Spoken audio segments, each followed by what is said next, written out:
Class 6 থেকে 8 পর্যন্ত এই আর্টগুলো এত করতাম। আসলে এগুলাকে কি আর্ট বলে আমি জানি না। এরকম অনেক আর্টই আমার এখনও আর কি মনে আছে, কিন্তু সেভাবে করা হয় না। সুন্দর মতো হতো আর দেখতেও না খুব ভালো লাগতো।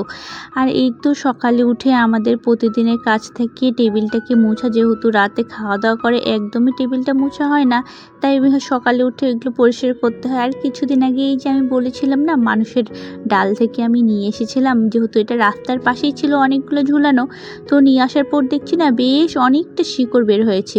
আর এই যে ছোট্ট একটা পাতা আছে না, এটাও কিন্তু দেখছি নিচ থেকে শিকড় হচ্ছে।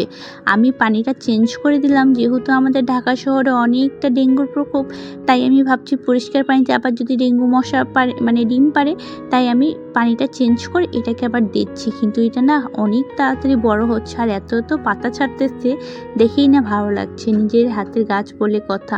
আর এই গাছগুলো না সহজে একদমই নষ্ট হয় না। দেখো শুধু পানির মধ্যে কি সুন্দর আছে।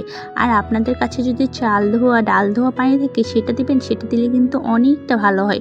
আমিও সেটাই করেছি। আর এই যে একটু পাতা দেখছেন ছিঁড়ে ফেলেছে, আমার এটা ছোট ছেলে টেবিলে উঠে করেছে। মানে কোনো জিনিস সে ভালো মতো রাখতে দেয় না।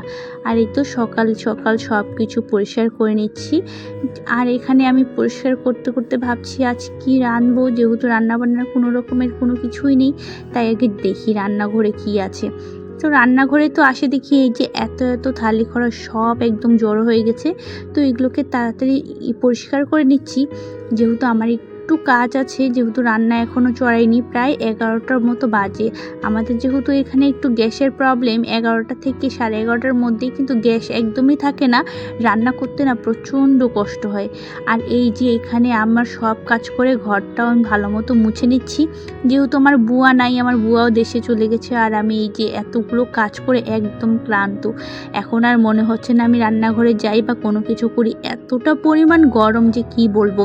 আর এই তো আমার কাজ করতে করতে না অনেকটা খিদা লেগে গেছে, তাই একটু বিস্কুট খেয়ে নিচ্ছি। আজকে তাহলে এ পর্যন্তই।